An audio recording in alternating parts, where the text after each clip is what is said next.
अस्सलाम वालेकुम।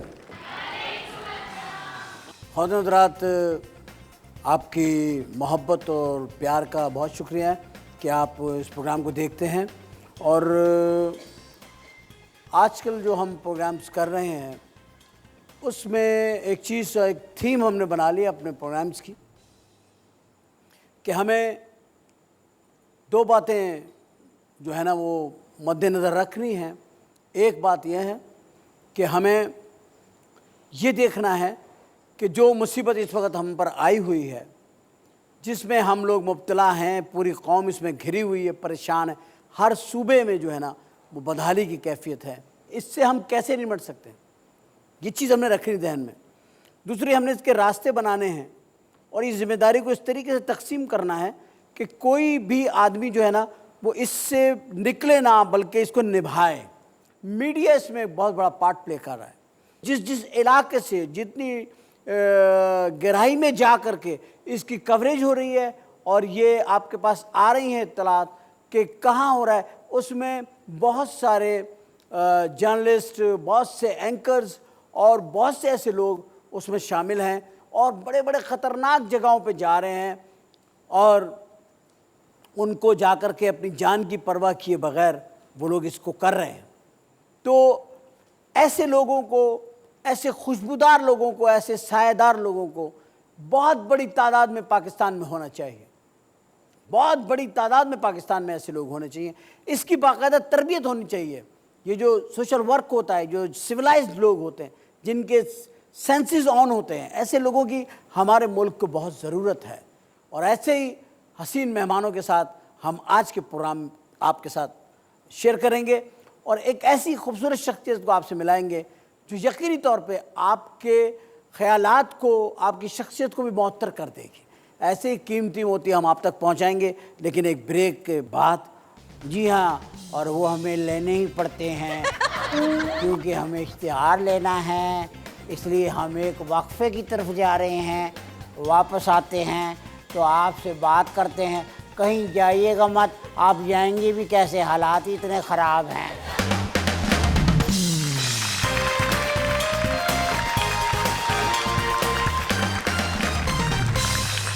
Welcome back after break. Break पे जाने से पहले हम गुफ्तगू कर रहे थे कि हम इस सैलाब में क्या हम इससे कोई बात सीखेंगे या अपनी कोई कमी पूरी करेंगे। और हमने ये भी बताया कि हालात कितने दर्दनाक हैं, बल्कि हौलनाक सूरत इख्तियार करते जा रहे हैं। मगर ऐसे में अगर कोई चीज़ हमें तक़वियत पहुंचाती है, हमें एक एनर्जी देती है, वो जो टॉनिक है वो सच्चाई है, वो हकीकत है, जिससे जब हमें बाखबर रखा जाता है। और ऐसे लोग जो आप तक सच्चाई पहुंचाते हैं या ख़ुद वहाँ पहुँच जाते हैं जहाँ पर वो सच्चाई या वहाँ वाक़या, वहाँ जुल्म हो रहा हो या वहाँ पर वो नाइंसाफ़ी हो रही हो, वो उस बीच पहुँच जाते हैं। और ऐसा एक बार नहीं होता, हज़ारों बार होता है। एक ऐसी शख्सियत हमारी आपकी मेहमान है, जिनकी शख्सियत में जो पहला रंग मुझे पसंद आया वो ये है कि वो ख़तरों से बिल्कुल नहीं डरते। वो ख़तरा चाहे कोई फिज़िकली हो या मेंटली कोई टॉर्चर हो या कि सोसाइटी के अंदर बढ़ने वाला किसी किस्म का कोई करप्शन हो, कितनी पावरफुल पार्टी क्यों ना हो, ये अपने प्रोग्राम में बिठा करके उनसे पूछ ही लेते हैं। और कई मरतबा ये उसमें अताब का शिकार भी हुए हैं। लेकिन सच बोलना जब फितरत बन जाए तो फिर उसमें एक नाम बन जाता है। फितरत का एक नाम होता है और मैं इस हसीन फितरत का नाम मैंने रखा है और मैं चाहता हूँ मैं उनका नाम लूँ और आप उन्हें बहुत सारी मोहब्बत भरी, अक़ीदत भरी तालियों में ज़रूर वेलकम करेंगे। आपकी भरपूर तालियों में तशरीफ़ लाएंगे जनाब मोहतरम हामिद मीर।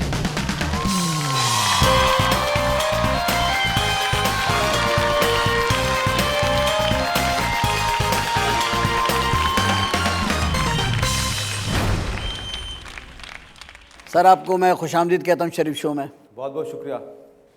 आप तो रोज़ाना ये काम करते हैं कि आइए वेलकम, और आपको अपने शो में बुला करके मुझे बहुत खुशी है और आप तशरीफ़ लाए, बड़ी आपने इज़्ज़त अफ़ज़ाई फरमाई।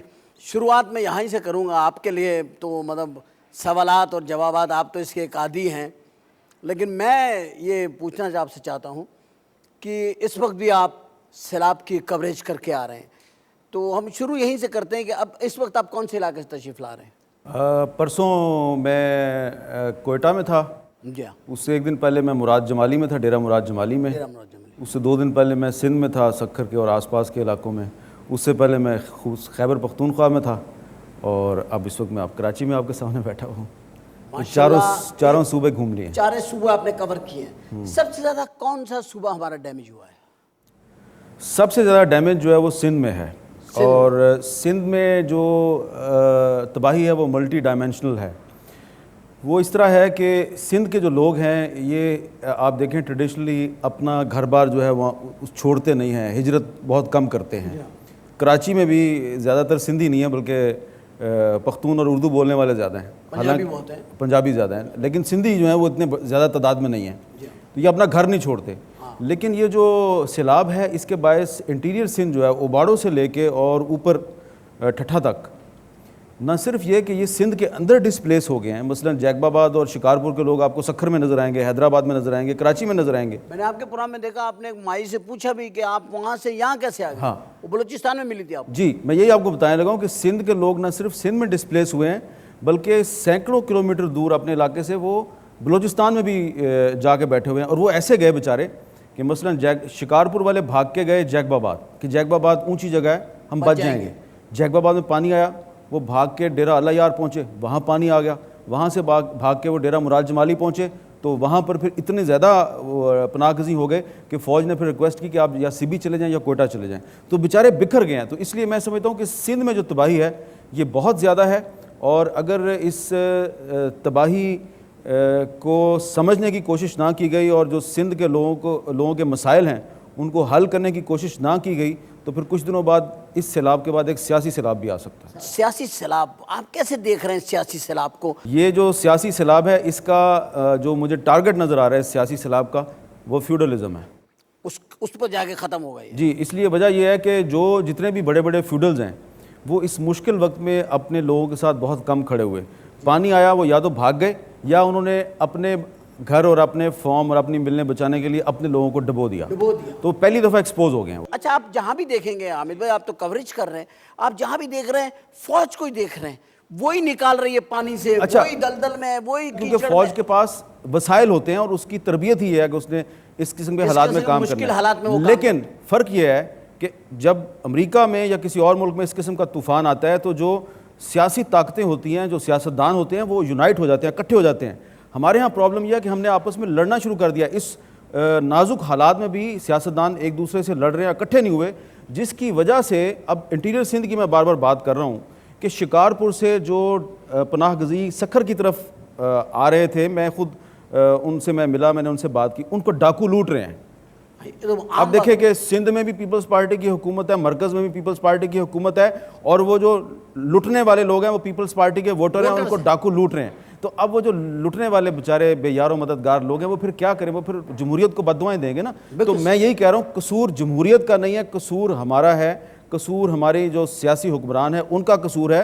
अभी भी उनको चाहिए कि अल्लाह के वास्ते कि उनके जिन मिनिस्टरों ने और जिन वडेरों ने, जिन जागीरदारों ने अपने आप को बचाने के लिए कभी यहाँ से और कभी वहाँ से बंद तोड़े और गरीबों को डुबो दिया, उनके खिलाफ कार्रवाई करें, वरना ये सियासी सैलाब उन सबको बहा के ले जाएगा। बात ये कि आप जैसे और 2-3 एंकर्स हैं जिनको मैं अप्रिशिएट करता हूँ कि आप लोग जाते हैं, ऐसे हालात में जाते हैं, आपकी ज़िंदगी को भी ख़तरे होते हैं। कितनी मरतबा मैंने देखा आपको, जब आप उस वक्त ये तालिबान के ज़माने में भी आप उस तरफ गए, उस एरिया में गए आप, और खैबर पख्तूनख्वा में जब ये सरहद उसका नाम था, उस वक्त आप वहाँ रहे और कितने ख़तरात में रहे। अभी सब ज़िंदगी से प्यार नहीं है आपको? ज़िंदगी से तो सबको प्यार होता है, और आपको कौन सी ऐसी चीज़ है जो यहाँ ले जाती है?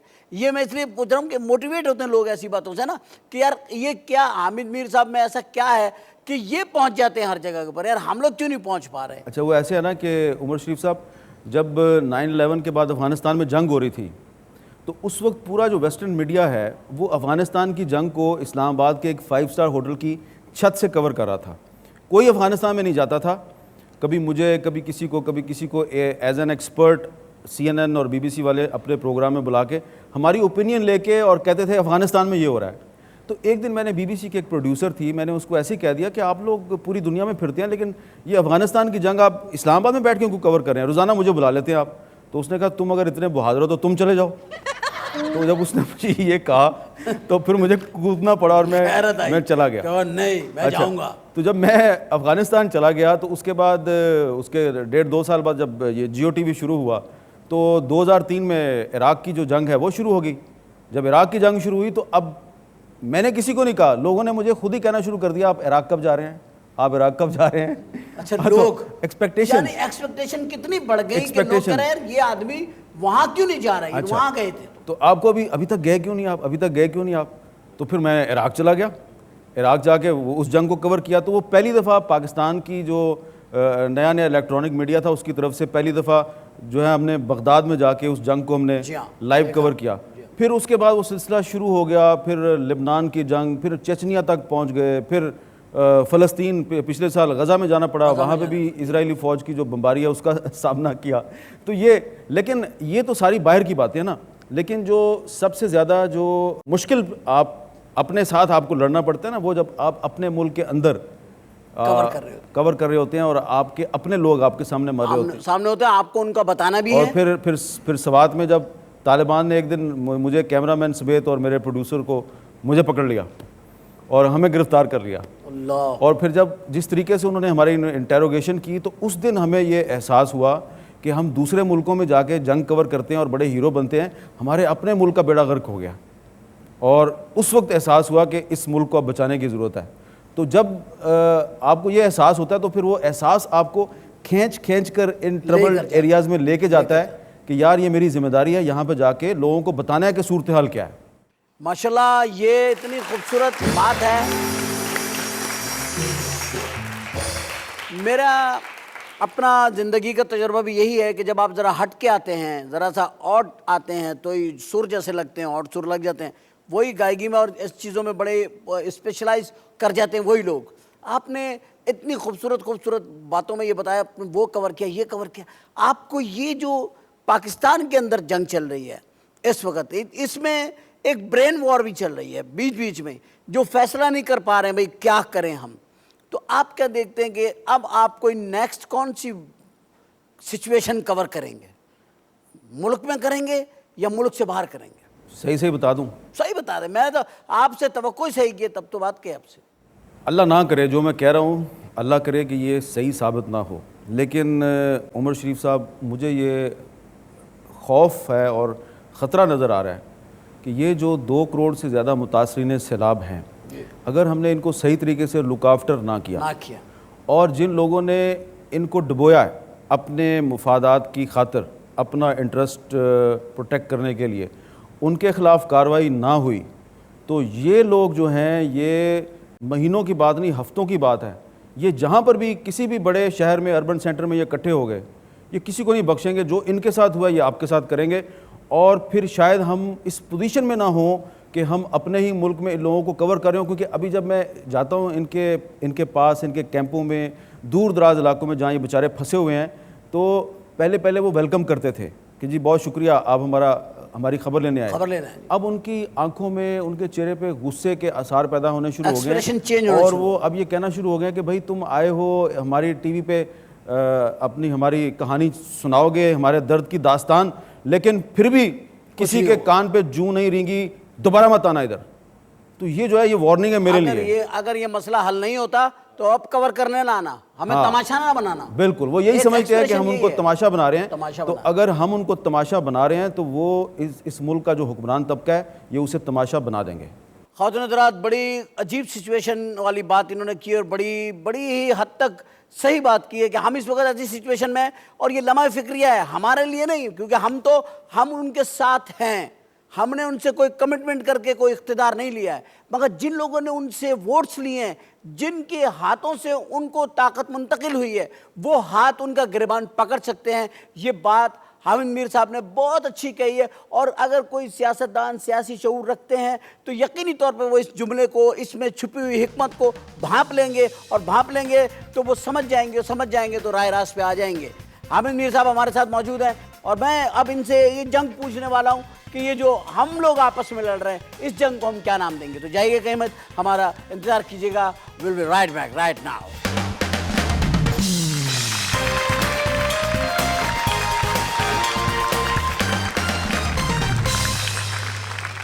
वेलकम बैक आफ्टर ब्रेक के बाद हम आपके सामने हैं और मेरे सामने तशरीफ़ फरमाए जनाब हामिद मीर साहब। ये जो इल्ज़ामात लगते हैं जब हुकूमतें चली जाती हैं, उसके जाने के बाद ही लगते हैं, उनकी मौजूदगी में जो लोग कहते हैं वो उनका तो एंगल ही अलग होता है और वो लोग अलग ही एक सोसाइटी में उनकी रिस्पेक्ट होती है। ये जो माजी की हुकूमतें हैं, क्या वो इतनी नाअहल थी कि वो ऐसा भी कोई इंतज़ाम नहीं करके गई, कोई डैम्स नहीं बना के गई, कोई ऐसा प्रॉपर अरेंजमेंट नहीं था जो इतना बड़ा एक हमारे पास सैलाब आया है, इसके हमारे पास कोई माजी में कोई ऐसी मिसाल नहीं कि किसी ने कोई इसके लिए काम किया हो? हाँ, ये बड़ा अहम नुक्ता आपने उठाया उमर साहब। जब 1976 में एक बहुत बड़ा सैलाब आया था तो उस वक्त जो जुल्फ़िकार अली भुट्टो साहब प्राइम मिनिस्टर थे पाकिस्तान के, तो उन्होंने बहुत ही हिकमत और दानिश के साथ उस सिचुएशन को टैकल किया। उन्होंने भी बंद तोड़े, लेकिन उन्होंने बंद इस तरीके से तोड़े कि कोई गरीब आदमी जो है उसको नुकसान नहीं हुआ, ज़्यादा नुकसान वडेरों को हुआ। और उसके बाद उन्होंने जो इरिगेशन डिपार्टमेंट था उससे कहा कि आप दरिया के दोनों किनारों पे बड़े बड़े बंद बनाएं, लेकिन वो 77 में उनकी हुकूमत टॉपल हो गई। अब जनाब ये जब 2007-2008 आया तो परवेज़ मुशर्रफ साहब की हुकूमत थी। अब परवेज़ मुशर्रफ साहब का जो तर्ज़ हुकूमत है उससे तो हमें इख्तलाफ हो सकता है, बल्कि मैं तो उनका बहुत बड़ा क्रिटिक रहा हूँ, लेकिन एक काम उन्होंने अच्छा किया था। जनवरी 2008 में एक स्पेशल एक प्रोजेक्ट था और उनकी हुकूमत ने ये प्रोजेक्ट शुरू किया कि रहीम यार ख़ान से लेके भोंग तक, ये पंजाब का साउथ पंजाब का इलाका है, और फिर उबाड़ो से लेके और ये गुड्डू बराज तक मुख्तलिफ इलाकों में उन्होंने करोड़ों रुपए के प्रोजेक्ट मंजूर किए कि यहाँ पे जो बंद हैं इनको मजबूत किया जाए। और उनको बंद जो है एक बंद जो दरिया के साथ है उससे कुछ फासले पर एक और बना दिया, एक सेकंड डिफेंस लाइन बनाई जाए। हर बंद के साथ एक सेकंड डिफेंस लाइन बनाई, ऑप्शन दे दिया। जब वो उन्होंने काम शुरू किया तो तकरीबन हर जगह पर जो मुकामी वडेरे थे और ज़िम्मेदार थे, उन्होंने जाके तो लोकल कोर्ट से उन्होंने जो है वो स्टे ऑर्डर लेने शुरू कर दिए और वो मंसूबा जो है वो आगे नहीं चल सका। अब जब मैं इन सारे इलाकों में घूमा तो हर जगह पे मुझे लोगों ने बताया कि वही मुकाम कि ये वही जगह है, ये वही जगह डूबी हुई है जहाँ पे कि परवेज़ मुशर्रफ के दौर में एक बंद बन रहा था, लेकिन स्टे ऑर्डर आया और वो बंद नहीं बना, और जिसने स्टे लिया था वो भी डूब गया, साथ में हम भी डूब गए। तो अब मेरा ये ख्याल है कि जिन वो सेशन जजों ने ये स्टे ऑर्डर दिए थे, अब उनसे किसी को पूछना चाहिए कि भाई तुम्हारे स्टे ऑर्डर की वजह से इतनी तबाही हुई है तो तुम भी किसी को जवाब दे हो या नहीं। ऐसा तो नहीं लग रहा आप और मैं मिलके को नया पाकिस्तान बनाने की तरकीब बना रहे हैं? ये एक ऐसा पाकिस्तान जिसमें ये सारी चीज़ें मुमकिन हो जाएं। देखें, आप और मैं, हमें मिलकर एक ऐसा पाकिस्तान बनाना होगा जहाँ पे सिर्फ़ और सिर्फ कानून की हुक्मरानी होगी, जहाँ पे सिर्फ किसी ताकतवर इंडिविजुअल, किसी ताकतवर वडेरे, किसी ताकतवर जागीरदार या सरमायादार की हुकूमत नहीं होगी। अगर आपने चंद इंडिविजुअल्स और चंद ग्रोहों के मुफादात का तहफ़्फ़ुज़ करने वाला पाकिस्तान बनाया तो मेरे मुंह में खाक, ये पाकिस्तान नहीं रहेगा। इसलिए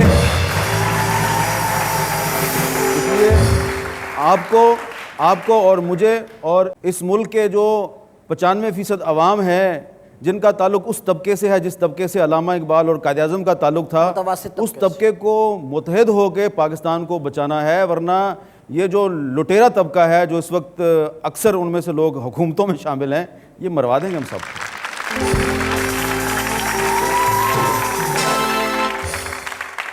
ये अहमद भाई, थोड़ी सी मैं चाहता हूँ ज़रा सैलाब से और इससे निकल के सियासत से थोड़ी सी बीच में वो लाइट वो रहे गुफ्तगू का, एक ज़रा जो आपके बारे में लोग बहुत कुछ जानना चाहते हैं जी। क्योंकि आप खुद क्योंकि एंकर हैं और आप पॉलिटिक्स को हैंडल करते हैं, तो इसमें वो एक ड्राइनेज है पॉलिटिक्स से, एक आप क्योंकि तो अवेयरनेस देने के लिए करते हैं, लेकिन लोगों को इतना आपका पता नहीं है कि आप खुद क्या करते हैं, करते थे नौजवानी का। तो अभी भी आप नौजवानी हैं तक मेरा ख्याल है। नहीं, मेरी काफ़ी उम्र हो चुकी है, लगता नहीं हूँ। मतलब आप धोखा दे रहे हैं, अवाम को धोखा दे रहे हैं। मैं अवाम को धोखा नहीं दे रहा, मैं काफ़ी बुजुर्ग आदमी हूँ। कितने बुजुर्ग हैं, कोई मज़ार है आपका? कितने बुजुर्ग? इतने बुजुर्ग आप अपने आप को क्यों कह रहे हैं? आप इतने यंग लग रहे हैं, इतने प्यारे, इतने हैंडसम हैं। ये आपका हुस्न नजर है। नहीं नहीं, मेरा हुस्न नजर तो अभी आपने देखा नहीं। मुझे तो ये पीछे जो ऑर्गन बजाता है ये भी हसीन लगता है। पीछे आप नौजवान को देखें आप, इसकी मैं बहुत इज्जत करता हूँ। अच्छा। वजह पूछिए क्यों? जी क्यों? इनकी इज्जत मैं इसलिए करता हूँ कि आप अमेरिकन डॉलर देखें, उस पर इसकी फोटो आप देखें पीछे।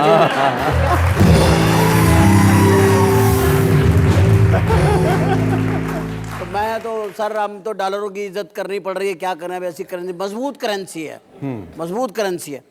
जिंदगी सादगी से गुजारते हैं या उसमें आप वो चाहते हैं? अच्छा, एक बात और बड़ी अजीब, आप परवेज मुशर्रफ साहब के नेबर हैं? हाँ, वो अच्छा किया आपने पूछ लिया। हाँ, ये मेरे बहुत प्रिय, मुझे वो तो बताया यार, वो तो उनके नेबर हैं। मैंने कहा यार वो पड़ोसी होने का उन्होंने हक अदा नहीं किया वैसे। सही।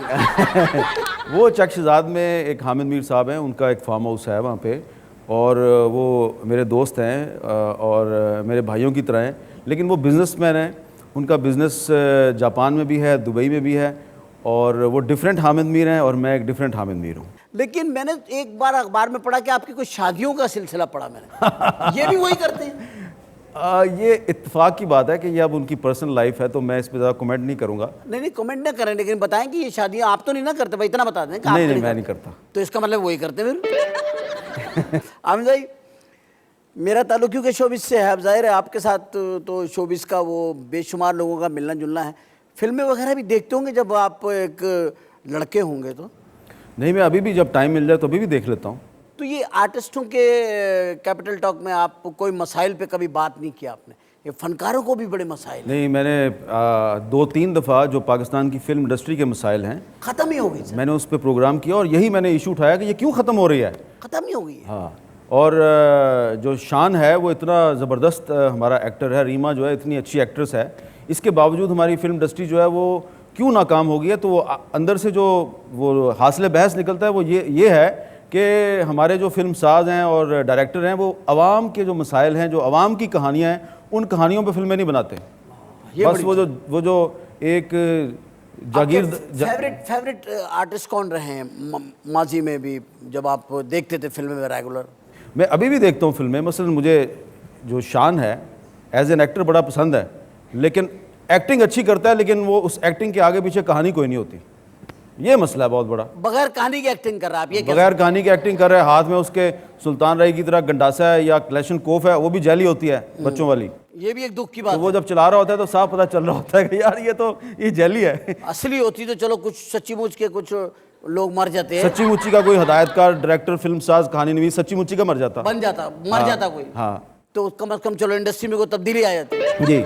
आपका जहन तब्दीलियों में बहुत है जी। चेंज बहुत ज़रूरी है। चेंज, पाकिस्तान जो है वो चेंज हो रहा है, तब्दील हो रहा है। अगर आपने अपने आप को इस तब्दीली के साथ अपने आप को तब्दील ना किया तो आप पीछे रह जाएंगे। अच्छा, मुझे अगर आप थोड़े से नाम बता देना ताकि मैं अभी से उन्हें कॉल्स करना, SMS करना शुरू कर दूं कि ये आने वाले लोग हैं, इनसे ताल्लुकात। ये आने वाले वो लोग हैं जो आपको बाहर सड़क पे बस का इंतज़ार करते हुए नज़र आते हैं या रिक्शे में जा रहे होते हैं और कहीं से गोली आती है और मारे जाते हैं। ये ज़्यादा अरसा इस तरह नहीं मरेंगे, ये ज़्यादा अरसा नहीं मरेंगे इस तरह। जो लोग इनको मार रहे हैं वो वक्त करीब है जब वो इनको मारना शुरू कर देंगे।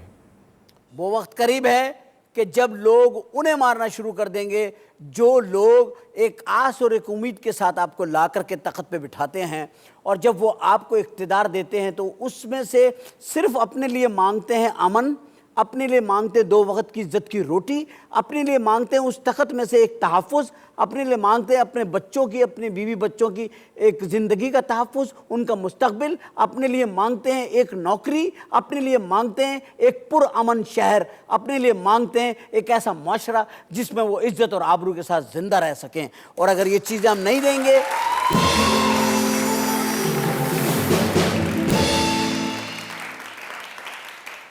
और अगर ये चीज़ें हमने नहीं दी तो आमिर मीर साहब का तज्जिया फिर 101% ठीक है कि फिर ये लोग ढूंढेंगे और ये ढूंढ के जो है ना फिर अपना हक लेंगे जी।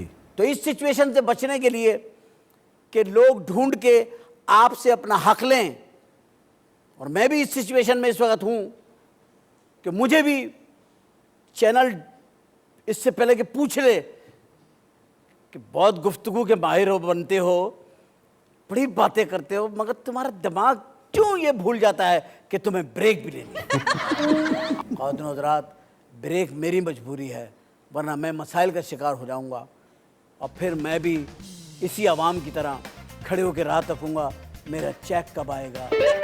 आप चाहते हैं कि मैं इस मुश्किलात का शिकार हो जाऊं? डेफिनेटली आप नहीं चाहते। छोटा सा ब्रेक लेते हैं, वापस आते हैं और फिर गुफ्तगू करते हैं दोबारा से यहीं से शुरू और अपने एक नए मेहमान के साथ। कहीं नहीं जाएगा, राइट बैक।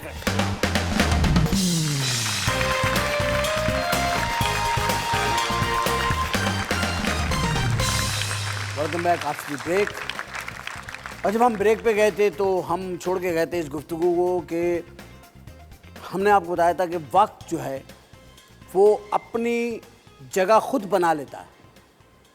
जैसे वक्त अपनी जगह बना लेता है, जिस तरह से कोई भी इंसान किसी भी माशरे में हो, लेकिन वो उसकी सलाहियतें उसको एक जगह बना के छोड़ देते हैं, एक जगह पे ला के छोड़ देते हैं। अब हमारी जो नेक्स्ट मेहमान हैं वो भी एक ऐसी ही बासलाहियत फैमिली से, पूरी फैमिली इतनी बासलाहियत है और शोबिस से ही जो है सब वाबस्ता हैं। वालदा भी पाकिस्तान टेलीविज़न की बेहतरीन प्रोड्यूसर, बेहतरीन राइटर, वालिद भी पाकिस्तान टेलीविज़न के बेहतरीन प्रोड्यूसर और अपने दौर में अदाकार भी, सदाकार भी। और ये बच्चों ने एक ऐसे आर्टिस्टिक घराने में आंखें खोली जहाँ आर्ट था इनके चारों तरफ, और वही हुआ नतीजा जो इन हरकतों का होता है कि वो भी बासलाहियत हो गए। और क्योंकि खून के अंदर आर्ट शामिल था तो फिर इसी कबीले में शामिल हो गए और आज आर्ट से वाबस्ता हैं। और फिर देखिए उन्होंने शादी भी की तो आर्ट के घराने में करी, यानी कि उनकी ज़िंदगी से आर्ट को आप जुदा नहीं कर सकते। इतनी आर्टिस्टिक लाइफ कौन गुजार सकता है? इतनी आर्टिस्टिक लाइफ। बहुत अच्छी आर्टिस्ट है, बहुत खूबसूरत, बहुत ही अच्छी मिलनसार तबीयत की मालिक। तो ख़वातीन हज़रात तशरीफ़ लाती हैं आपकी बड़ी मोहब्बत भरी तालियों में निदा यासिर।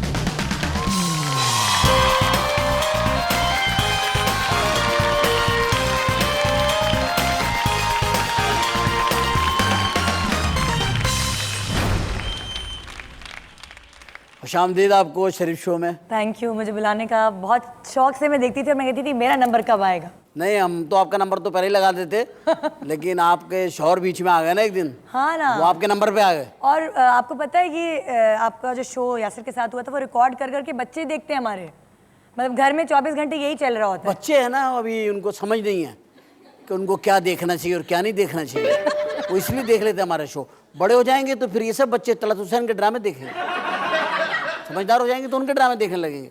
निदा, कैसी गुजर रही जिंदगी आपकी? माशाल्लाह, अल्लाह का शुक्र है, ठीक ठाक। ये जो यासिर है ये अच्छा शौहर साबित हुआ। अगर कोई शिकायत है तो कौम से कर दो, कोई ऐसी बात नहीं कुछ इसका। नहीं, अच्छा शौहर साबित हुआ है, जी, हो रहा है जी, अच्छा अभी शौहर तक हाँ। साबित। ठीक है। ड्रामे में अलबत्ता मुझे बदनाम कर दिया है कि मैं कोई ऐसी खतरनाक कोई औरत हूँ, तो मेरा तो इमेज ही चेंज हो गया ना।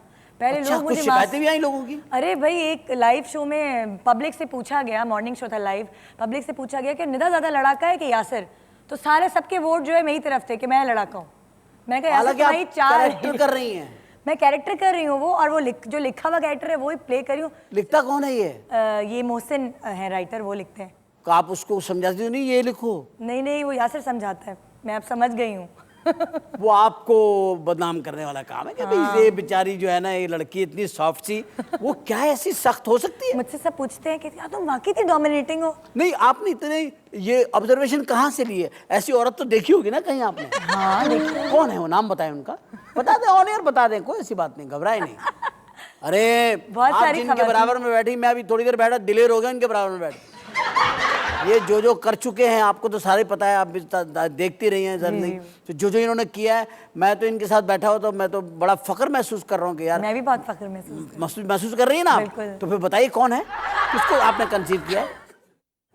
मैंने नहीं, राइटर ने मुझे कंसीव करवाया है ना। नहीं, बताया तो होगा ना कि उसको देखा आपने, मिसिस मुनव्वर को, ये फर्जी नाम। बहुत सारी हमारे माशरे में ऐसी खवातीन होती हैं जहाँ हस्बैंड जो है वो दब्बू होते हैं। हाँ। और बीवियाँ वो डोमिनेटिंग होती हैं। क्या होते हैं? दब्बू, दब जाते हैं। दब्बू होते हैं ना, मतलब। अच्छा, नहीं ये भी नए नए लफ्ज निकलते रहे सोसाइटी में, ये निकलते हैं। अच्छा, उस आदमी को पता भी नहीं होता, उसी को कह रहे होते हैं दब्बू आ गए, दब्बू आ गए।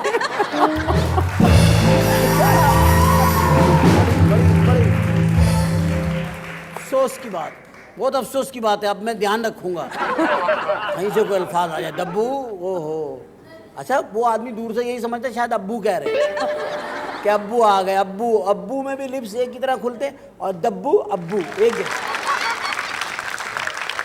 अभी हम हामिद मीर साहब से बात कर रहे थे। हामिद मीर साहब ने एक बड़ी अच्छी बात बताई अपनी फैमिली के बारे में कि मैं ज़्यादा टाइम जो है ना वो ज़ाहिर है बच्चों, इनकी जो जॉब है वो इस तरह की है कि एक बड़ी, एक मैं समझता हूँ एक अपने फैमिली से ज़्यादा अपनी कौम को वक्त देना मुश्किल हो जाता है। लेकिन जितनी मरतबा जियो पे पाबंदी लगी उन दिनों में तो आपकी बड़ी पिकनिक होती होगी। उमर शरीफ साहब, जब जियो पर पाबंदी लगी तो उस वक्त ये था कि मैं सड़क पे कैपिटल टॉक कर रहा था, और न सिर्फ सड़क पे कैपिटल टॉक करता था बल्कि कराची, लाहौर, इस्लामाबाद, पेशावर, जहाँ जहाँ पर पाकिस्तान के सहाफ़ी एहतजाज करते थे तो वो मुझे पुरज़ोर इसरार करके वहाँ बुला लेते थे और मैं उनके एहतजाज में शामिल होता था। तो वो जो पाबंदी के दिन थे, पिकनिक नहीं हुई, सिर्फ एहतजाज ही एहतजाज। आउटिंग तो हो गई, आउटिंग हुई, गला बैठ गया तकरीरें कर कर के, नारे लगा लगा के। मतलब अगर जियो पे पाबंदी भी लगी तो वक्त घर वालों को मिल नहीं सका। हाँ। वो वक्त भी आपने अपने इदारे को दे दिया, अपने प्रोफेशन को दिया जी, ताकि वो एक हकूक की जंग थी। इदारे या प्रोफेशन को भी दिया, लेकिन अवाम को दिया, क्योंकि जब ये जून 2008 में जब ये हुकूमत आ चुकी थी तो जब उस वक्त पाबंदी लगी तो उस वक्त हम जना एवेन्यू इस्लामाबाद पे जो लॉन्ग मार्च था उसके शुरका के सामने हम लाइव शो कर रहे थे, जो टीवी पे नहीं जा रहा था, सिर्फ सड़क पे लोग देख रहे थे उसको।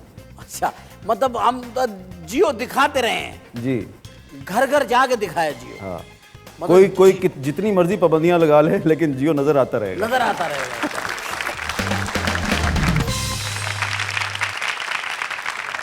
घर में एक डायरेक्टर है जो शौहर भी है और बच्चों का बाप भी है।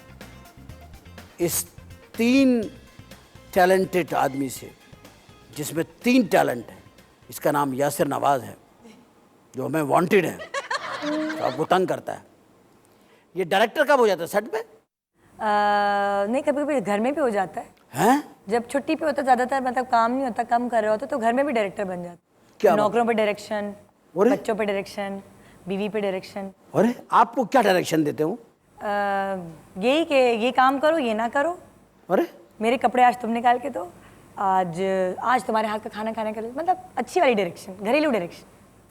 आपको ये टेंशन लगती है? टेंशन नहीं लगती, लेकिन कभी कभी जब कोई चीज़ पसंद नहीं आती ना यासिर को, फिर टेंशन लगती है। आपका दिल करता है ये इसको पसंद क्यों नहीं आई? हाँ। अच्छा, ये एक आपकी लव मैरिज है ना माशाल्लाह? जी जी। तो फिर आप काहे की शिकायत? ये तो आपके हाथों के फैसले हैं। मुझे क्यों सुना रही है दुख? मैं क्या कर सकता हूँ? आप ये इसलिए बता रही हैं कि हामिद मीर साहब इसको ले जाकर कैपिटल टॉक में इसको किसी को तो सुनाओ ना, क्या करूं, दुखियारी। देखो वो दुखियारी, ये कितनी अजीब बात है कि आप लोग दुखियारी भी हो जाती हैं। 2 लम्हे के अंदर आप दुखियारी हो गए। हालांकि अब कितनी शानदार जिंदगी। बच्चे कितने माशाल्लाह आपके? बच्चे 2, एक बेटा एक बेटी। इनके भी 2 बच्चे हैं। 2 बच्चे, खुशहाल घराना। खुशहाल होता है वो घराना जिसके 2 बच्चे होते हैं। हाँ। और बीवी एक और बच्चे 2। बच्चे 2, और अगर बाकी बच्चे हो तो दूसरी बीवी से। ये भी आपकी सोच में है? हाँ, मतलब ये हामिद मीर साहब देखो, ये होती हैं जमहूरियत पसंद औरतें। आज़ाद ख्याल को जन्म इनसे मिलता है कि एक औरत को पता होना चाहिए कि यार मेरा खामिद है, इसको मैं इतनी आज़ादी तो दूं कि ये एक और शादी कर ले। हालांकि वो गहरी साजिश होती है कि इसको पता मेरी कदर जब होगी जब ये कर लेगा दूसरी। ये है दिमाग में।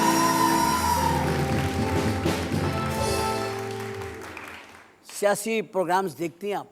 पहले नहीं देखती थी, लेकिन अब जब से ज़्यादा पोस्टिंग शुरू की है तो बहुत ज़रूरत है, अब देखना ज़रूरी है। और यासिर मुझे बार बार कहता है कि तुम देखा करो। अखबार पढ़ने में थोड़ी सी प्रॉब्लम होती थी, मेरी नज़र कमज़ोर है, तो मुझे फिर यासिर बताता है खबरें। इतनी नज़र कमज़ोर है, इतना अच्छा लड़का पसंद कर लिया तुमने? तभी तो नज़र कमज़ोर है, तभी तो। अगर कहीं तुम्हारी नज़रें अच्छी होती और सही होती तो फिर क्या होता? अरे आंखों की कमजोरी पे इतना अच्छा लड़का यासिर पसंद किया इसने। नसीब में अच्छा था ना, ये तो अच्छा, नसीब का खेल है। ये नसीब की आंखों से मिला है। जी। आपके नसीब की आंखें ठीक हैं। जी जी। अच्छा, ये देखती हैं पॉलिटिक्स के ऊपर जो प्रोग्राम आ रहे हैं, आपका क्या इस मौजूदा सूरत हाल में, एक आर्टिस्ट से पूछ रहा हूँ मैं, जो जिंदगी गुजार रहे हैं माशरे के अंदर, आर्टिस्ट आप भी फेस कर रही हैं जो प्रॉब्लम ज़ाहिर है नेशन को होता है, कंट्री में होता है, आपकी सोसाइटी में जो प्रॉब्लम चल रहे हैं उनको और आप भी फेस करते हैं। कभी कभी इतनी फ्रस्ट्रेशन होती है, दिल चाहता है कि आप पाकिस्तान छोड़कर भाग जाओ, लेकिन जब आप कहीं घूमने भी जाते हो ना तो आपको इतनी याद आती है पाकिस्तान की कि फिर आप सोचते हो, आप जब घूमने के लिए 4-5 दिन बाद आपको इतनी याद आना शुरू होगी तो आप रहोगे कैसे।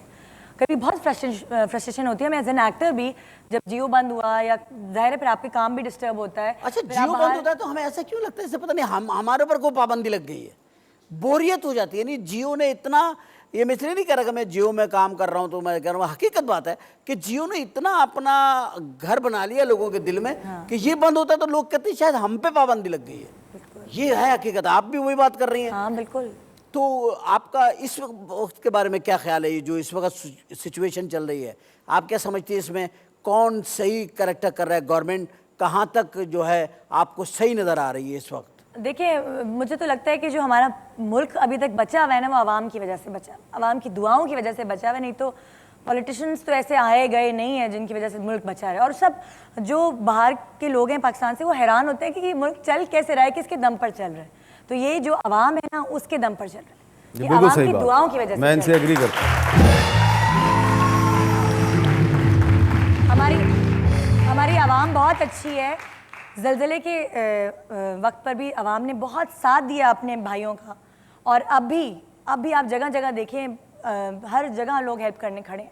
हाँ, कैंप्स लगे हुए हैं, हर जगह पे कैंप लगे हुए हैं, हर जगह पे लोग सामान हर कैटेगरी के लोग जो कुछ कर पा रहे हैं कर रहे हैं। मैं इतना हैरान हुआ, अभी कल परसों की बात है, हम सड़कों पे, कल की बात है, हम सड़कों के ऊपर निकले हुए थे आमिर साहब, इतना मैं हैरान हुआ। और मैं वो बच्चा, हो सकता है ये प्रोग्राम देखिए तो मैं उसको सल्यूट करना चाहता हूँ, एक छोटा सा बच्चा जो ये इदारबंद कंगियाँ और ये चीज़ें बॉल पेन वगैरह बेचते हैं छोटे से ट्रे में रख के, जी जी, वो हम ट्रक के ऊपर थे तो वो बच्चा आया और अब मेरी आंखों में आंसू आ गए कि उस बच्चे ने आके उसमें 5 रुपए डाले। यार, जो खुद सड़क के ऊपर गाड़ियों के पीछे भाग भाग के चीज़ें बेचते हैं, अगर इस कौम के बच्चों में ये जज्बा है तो खुदा की कसम, फिर निदा की बात, हामिद मीर साहब की बात सच्ची लगती है कि वाकई में इस मुल्क को इस आवाम की वजह से बचा हुआ है और आवाम ही चला रहे हैं और आवाम ही से चला सकते हैं और आवाम में से लोगों को आगे आकर इस मुल्क को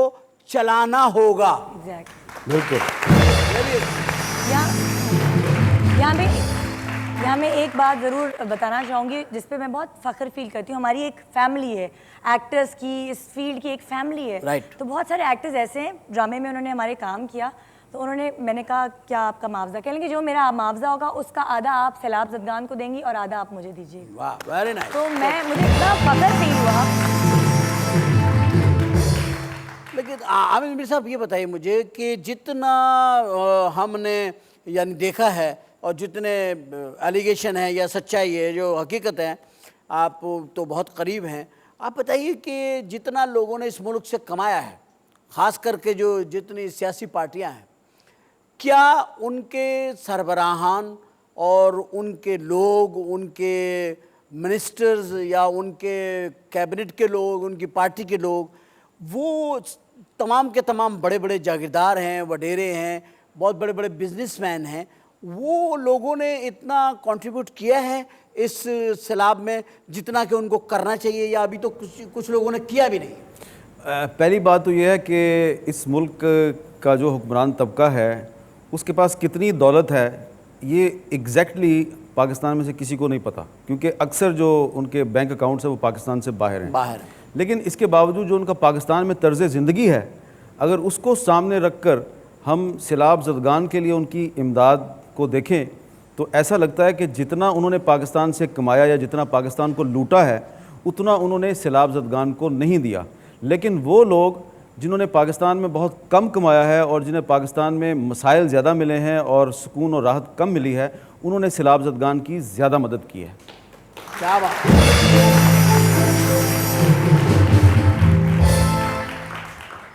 ख़वातीन हज़रात, खूबसूरत बात हामिद मीर साहब ने कही कि जितना लिया गया है उतना दिया नहीं जा रहा।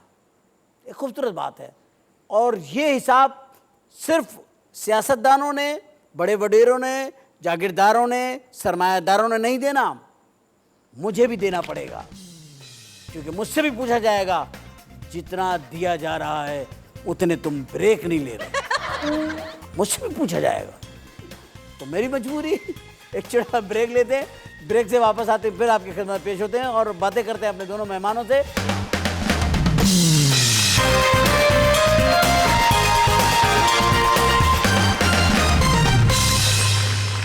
Welcome back after break. और ब्रेक पे जाने से पहले हमने बात की थी आपसे, हमने बताया था कि कभी कभी ज़िंदगी जो है ना वो हमें ऐसी अपने साथ चलने पे मजबूर कर देती है कि जैसे हालात होते हैं हमें उसमें ही जीना पड़ता है। तो इस वक्त हमारा मुल्क एक ऐसी हादसे का शिकार हो चुका है जिसमें अगर हम लोगों ने अब ज़रा सा भी पीछे हटे और देर कर दी और सुस्ती कर दी तो यकीन कीजिए वक्त हमारे हाथ से निकल जाएगा। हमें उसको निकलने नहीं देना है, हमने कैप्चर करना है और हमने ये प्रॉब्लम सॉल्व करने लोगों के। और हमने वही चीज़ याद रखिएगा, अपने जहन में डाल लीजिए बार बार, मेहमान, तो हमारे रवैयों में खुद ही बहुत तब्दीली आ जाएगी। ठीक है, क्योंकि यहाँ पर निदा मौजूद हैं और हामिद मीर साहब मौजूद हैं। मैं इनकी मौजूदगी से फ़ायदा उठाते हुए एक बात पूछना चाहता हूँ, क्योंकि आप सबसे ज़्यादा पॉलिटिशियंस के साथ शोज़ आपके एवरी डे होता है और लाइव शो करते हैं आप। जिन लोगों को लाइव आप संभालते हैं 1 घंटे तक और वो कुछ भी बोल सकते हैं, कुछ भी कह सकते हैं और आपका ओपन होता है सारा, और इसमें कई लोग इमोशनल होते हैं, आपको पता होता है अंदर से और पता होगा कि ये जो इमोशनल हो रहा है आदमी और ये जो इतनी तकरीर कर रहा है, ये इतनी बात कर रहा है, ये हकीकत में ऐसा है नहीं। आप अपनी हंसी कैसे कंट्रोल करते हैं? वो अब असल में इतना ज़्यादा एक्सपीरियंस हो चुका है और इतना ज़्यादा मैं यूज़ टू हो चुका हूँ कि जब कोई झूठ बोलना शुरू करता है तो आप संजीदा होना शुरू हो जाते हैं। नहीं, मैं हंसने की बजाय सिर्फ मुस्कुराना शुरू कर देता हूँ, तो उसको समझ आ जाती है कि अब ये मेरे पे अटका है। तो वो फिर अपना वो जो है ना वो फिर उसको रोल बैक करता है अपने झूठ को और वो घुमाना शुरू कर देता है। तो वो अब मेरी मुस्कुराहट एक हथियार बन चुका है। जब भी कोई झूठ बोलना शुरू करता है मैं मुस्कुराना शुरू करता हूँ, वो भाग जाता है।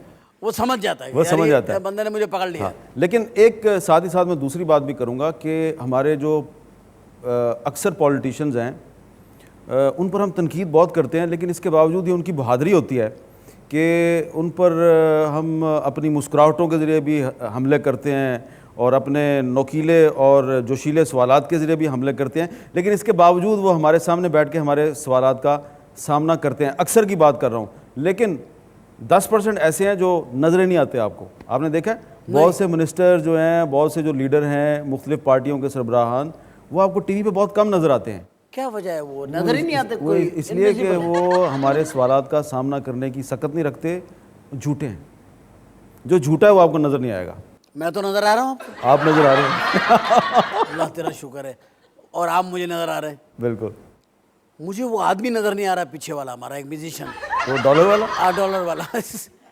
अच्छा निदा, अगर आप भी मेरे साथ मुझे बताइएगा प्लीज़, ये वज़ीर आज़म साहब जब दौरे कर रहे हैं इस वक्त और जितने लश्कर के साथ हमारे मिनिस्टर्स जा रहे हैं कैंपों के ऊपर, रिलीफ कैंप के ऊपर, तो क्या वो जो लोग एक ज़मीन पे पड़े हुए हैं, एक गर्म ज़मीन पर जिसमें 52 टेम्परेचर है और उसमें रोज़े रखे हुए हमारे जो फौजी जवान हैं, नेवी के और आर्मी के और रेंजर के जितने भी लोग हैं, ये लोग वहाँ पर उस टेम्परेचर में काम कर रहे हैं रोज़े की हालत में, और अगर इस सब चीज़ों को वो देख रहे हैं और ये बात भी वो देख रहे हैं कि एक मिनिस्टर आ रहा है एक लश्कर के साथ और आकर के उससे आने से पहले कालीन बिछाए जा रहे हैं और वहाँ पे पौधे, गमले, सीनरीज लगाई जा रही हैं, डेकोरेट किया जा रहा है बैक स्टेज को, प्रॉपर तरीके से बैकड्रॉप उसका बनाया जा रहा है, तो क्या वो ये नहीं सोचते होंगे कि यार ये हमें रोटी देने आ रहा है या ये हमारी बेइज्जती करने के लिए आ रहा है? तासुर क्या मिलता है उससे? तासुर यही मिलता है। मैंने भी दौरा किया है वज़ीर आज़म साहब के साथ कम से कम 3 मुकामात पर, और सच्ची बात यह है कि वैसे तो मैं समझता हूँ कि मिनिस्टर्स को और वज़ीर आज़म को जाना चाहिए लोगों के पास और उनके मसाइल मालूम करने चाहिए, लेकिन मैंने देखा कि होता यह है कि जहाँ पे वज़ीर आज़म ने जाना होता है वहाँ पर पहले से पुलिस जो है वो लोगों को घेर के लाती है।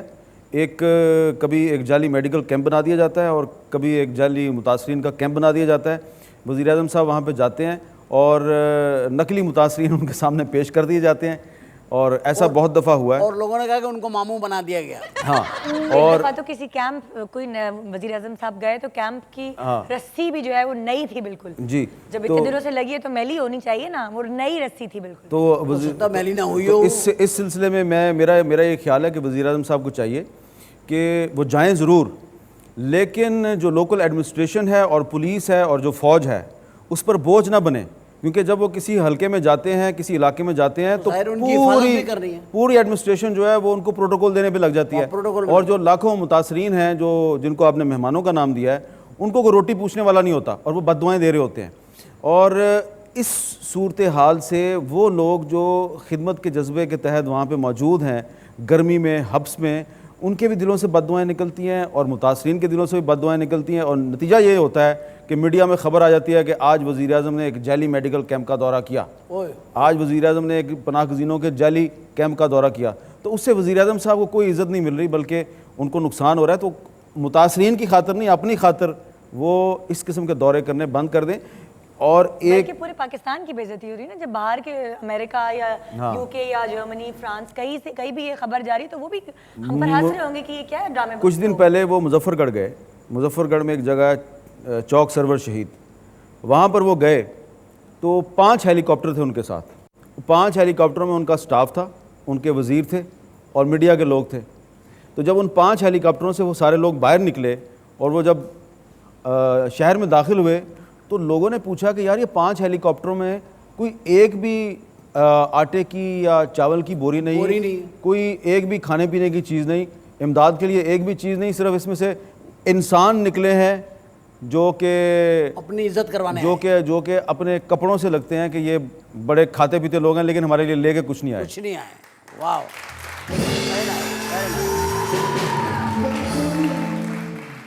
और अगर वही पेट्रोल, वो प्रोटोकॉल, वो सारी वो जो चीज़ें हैं, वो अखराजात के पैसे ही दे दिए जाएं उनको, तो मेरा ख्याल है कि मुतासरीन जो हमारे जो मेहमान हैं, ये जो हमारे अल्लाह तबारक व तआला इन पर जो रहमत इस वक्त करेगा, बाखुदा वो शख्स कभी दुनिया के अंदर नाकाम या जलील नहीं हो सकता, क्योंकि ये वक्त है, ये बहुत बुरा वक्त है।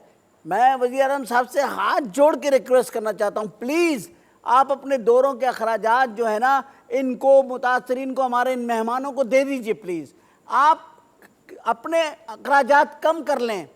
आज आप एक तारीख रकम कर सकते हैं, आप एक एग्जाम्पल बन सकते हैं, आप बन सकते हैं वो कैरेक्टर कि जो दुनिया के अंदर जो हमारे खुलफा राशिदीन और हमारे अमीरुल मोमिनीन करते रहें किरदार, यानी कि हज़रत उमर फारूक रज़ियल्लाहु तआला अन्हु के दौर में जिस वक्त वो खलीफा थे, उन्होंने फरमाया कि अगर उमर के दौर में कोई कुत्ता भी दरिया फरात के किनारे भूखा मर गया तो क़यामत के दिन मुझसे पूछा जाएगा।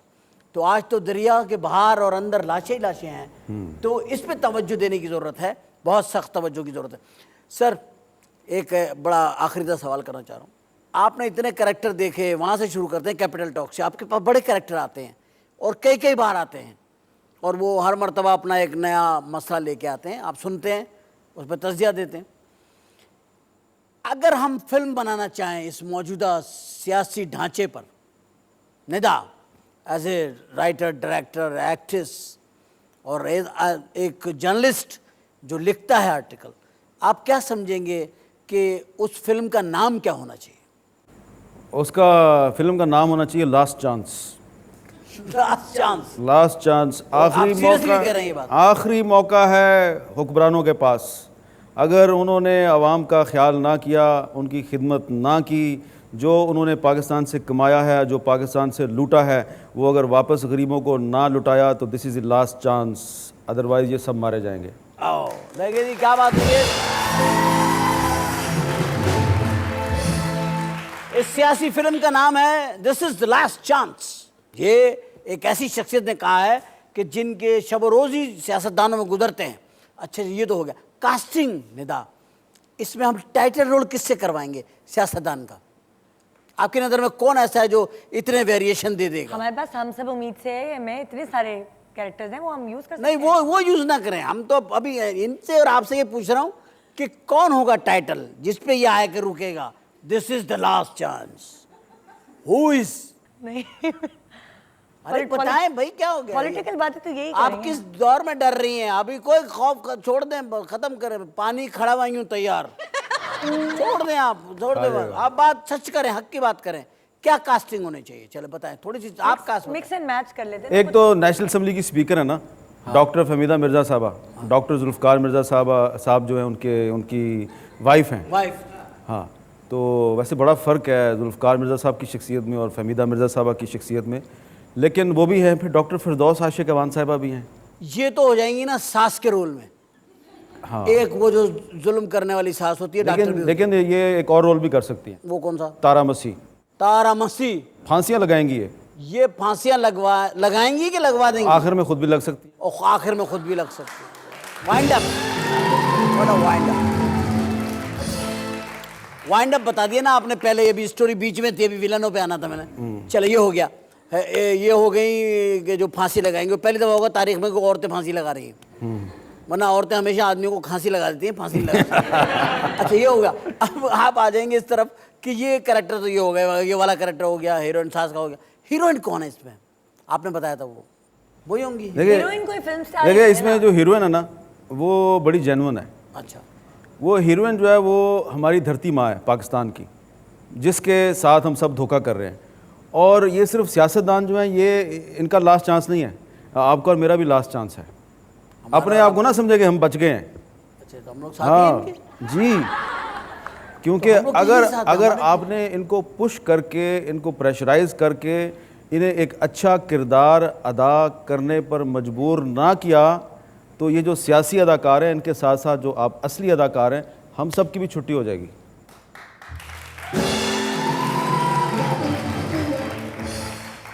मैं हाथ बांध के आप लोगों से दरख्वास्त करता हूँ, खुदा के लिए भाई आप सही हो जाओ, सारे मिल जाओ आपस में, और पाकिस्तान भी बचा लो और हमें भी बचा लो भाई। तो हम तो बिला वजह आपके साथ, आप लोगों के साथ हैं। कास्ट में हम भी आ गए, हम उसमें आ गए, और दीगर हम एक्स्ट्राज में आ गए ना। एक्स्ट्रा दीगर जो होते हैं, हमरा, अच्छा हमरा भी जा रहे हैं। अच्छा एक बताइए, ये हो गया हीरोइन हमने डिसाइड कर दी कि धरती माँ है। हाँ, वो माँ जी, इस माँ के बेटों में ही विलन है। इस माँ के जो कुछ बेटे हैं वो अच्छे हैं, और कुछ बेटे विलन बन चुके हैं, लुटेरे बन चुके हैं, और धरती माँ के साथ जुल्म ज्यादती कर रहे हैं। और इसीलिए देखें, धरती माँ जो है उसकी कूक से इतना पानी निकल रहा है कि ये सब डूब रहे हैं। या हम ये कह सकते हैं कि धरती माँ के आंसू हैं जो सैलाब बन गए। ये धरती माँ के आंसू हैं जो सैलाब बन गए, और इस सैलाब में फ़िलहाल तो धरती माँ के जो असली बेटे हैं वो मसाइल का शिकार हैं, जो बेचारे बेकसूर बेगुनाह लोग हैं। लेकिन अल्टीमेटली इस आंसुओं के सैलाब में ये जो लुटेरे, जागीरदार और वडेरे हैं, ये बह जाएंगे।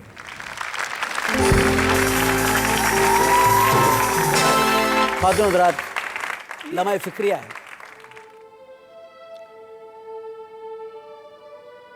फिल्म मजाक से हटकर एक संजीदगी का मोड़ ले रही है। क्या ये हम सब का आखिरी चांस है? मतलब वाइंड अप, पाकिस्तान का आखिरी चांस।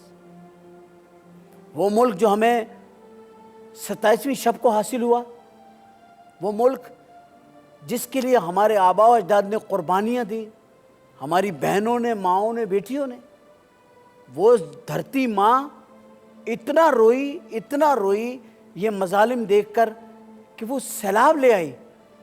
उसकी कितनी कैफियत होगी जिस कैफियतों का वो शिकार होकर यहाँ तक पहुँची। और अगर हम इसके आंसू पहुँचने वाले ना बने और हमने ये पानी अपने दामन में ना समेटा और इनमें से अपने लोगों को नहीं निकाला, तो ये फिल्म वाकई में हमारा आखिरी चांस साबित होगी। इससे पहले कि हम अपने आखिरी चांस में चले जाएं और ये कहानी हकीकत का रूप धार ले, ये बंधे हुए हाथ आपसे कहते हैं कि आप सब अपने इख्तिलाफात भुलाकर एक झंडे के नीचे आ जाए। एक झंडा जो पाकिस्तान का झंडा है, उसके नीचे आ जाएं क्योंकि मैंने ख्वाब में देखा कि पाकिस्तान का झंडा रो रहा है। तो मैंने पूछा कि प्यारे परचम तुम क्यों रो रहे हो? तो परचम ने कहा मुझे तन्हाई रुला रही है, क्योंकि सब अपने अपने झंडे बनाकर अलग अलग हो गए हैं। अब इनके पास आखिरी चांस है, इनसे कहो एक झंडे के नीचे आ जाएं, क्योंकि इसी में इनकी बका है, इसी में इनकी सालमियत है, इसी में इनका वक़ार है। खुदा करे कि हम सब एक हो जाएं। Thank you very much.